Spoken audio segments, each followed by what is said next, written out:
for our fifth meeting of the Ukraine Defense Contact Group.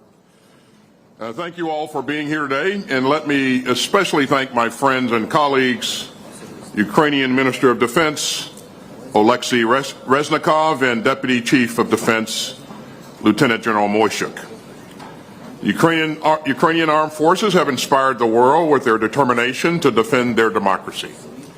And you, my friend, have inspired everyone in this contact group with your resilience and courage. So thanks again for being here with us in person today. Today we're back at Ramstein, where this contact group was founded.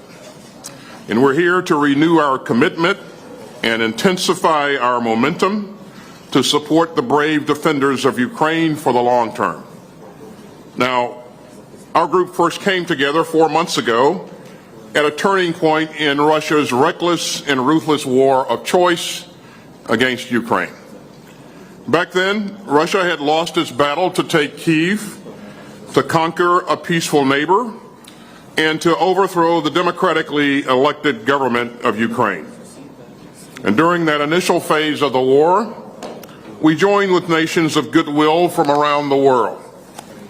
And together we surged in critical military aid to help Ukraine defend itself from flagrant Russian aggression.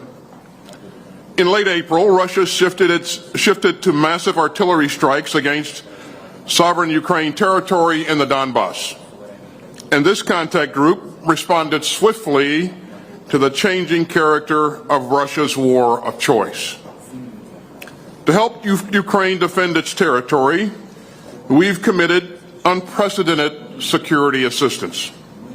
The United States has swiftly delivered a broad range of capabilities, including Stinger anti-aircraft systems, armored personnel carriers, grenade launchers, Mi-17 helicopters, body armor, and millions of rounds of small arms munitions. To take just one example among many, consider howitzers. In April, the United States delivered our first batch of M777 howitzers, including introducing NATO standard artillery pieces to Ukraine for the first time. And today, the United States has delivered 126 of those howitzers. And along with countries around the world, we've increased the number of howitzer systems for Ukraine's defenders by more than 18-fold. And since our first contact group meeting, the United States and our allies and partners have delivered a total of 26 long-range rocket artillery systems and the associated Gimler's rockets. And all these capabilities have demonstrably helped Ukraine fight back against Russia's aggression. And they've enabled Ukraine to resist Russia's ongoing onslaught.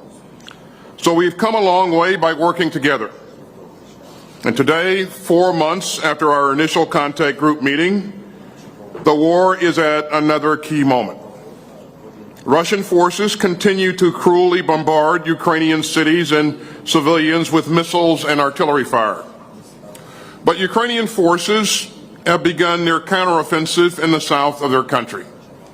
And they are integrating the capabilities that we all have provided to help themselves to fight and reclaim their sovereign territory.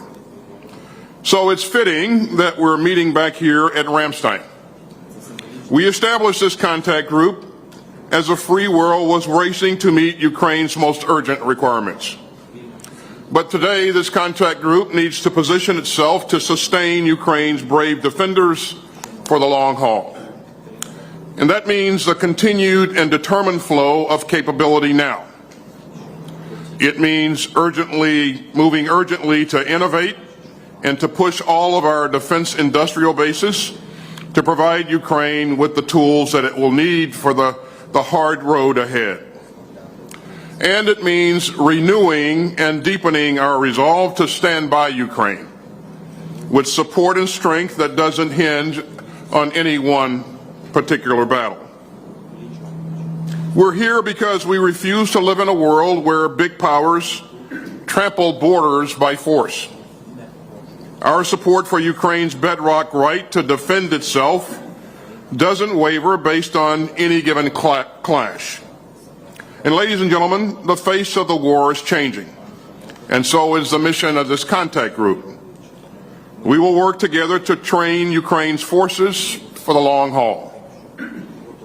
We will work together to help integrate Ukraine's capabilities and bolster its joint operations for the long haul. We'll work together to upgrade our defense industrial bases to meet Ukraine's requirements for the long haul. And we'll work together for production and innovation to meet Ukraine's self-defense needs for the long haul. Now we're seeing the demonstrable success of our common efforts on the battlefield. And every day we see the resolve of the allies and partners worldwide who are helping Ukraine resist Russia's illegal, imperial, and indefensible war of conquest. And we must evolve as the fight evolves. In the weeks since the contact group last met, the United States has committed another $6.3 billion in security assistance to Ukraine. And yesterday, the President approved the latest tranche of U.S. assistance to Ukraine, valued up to $675 million. And this is the Biden administration's 20th drawdown of equipment from U.S. stocks for the Ukraine since last August. The latest package includes more Gimlers, 105mm howitzers, artillery munitions, HARM missiles, Humvees, armored ambulances, anti-tank systems, small arms, and more. And since our last meeting in July, many allies and partners have come forward with their own important new deliveries of advanced radars and tanks and armored personnel carriers. The UK has sent a second tranche of M270 MLRS launchers and munitions, and that brings British assistance to Ukraine to a total of £2.3 billion. Germany and Denmark have both also announced significant packages of military assistance.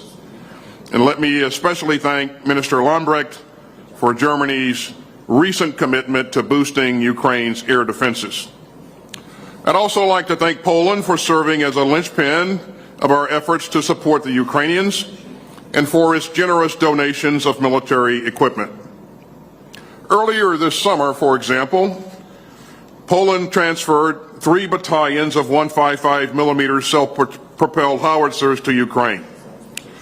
And meanwhile, Slovakia, North Macedonia, and several other countries have announced their own critical donations of tanks and other heavy armor. So I look forward to building on that momentum and finding more innovative ways for all of us to support Ukraine's defenders. And that means reinvigorating our defense industrial bases to match both Ukraine's priorities and our own needs. And it means coming up with new ways to accelerate our production of key capabilities. And so in our discussions today, we'll also talk through the next steps in standing up an international training mission for the Ukrainian forces. We're also going to talk about a new push to bring together our national armaments directors under the auspices of this contact group to intensify our efforts to meet Ukraine's long-term needs. And ladies and gentlemen, just looking around the table, I can see our unity of purpose. I see determined allies and partners who are just as resolute in supporting Ukraine as we were in April when we first met here at Ramstein. And so we've got a lot of work to do today, but I know that we're all going to leave Ramstein this time with even greater momentum. We've done so much, and we're determined to do even more. And I know that we're going to deepen our shared resolve to help the people of Ukraine in their fight for freedom. Thank you very much.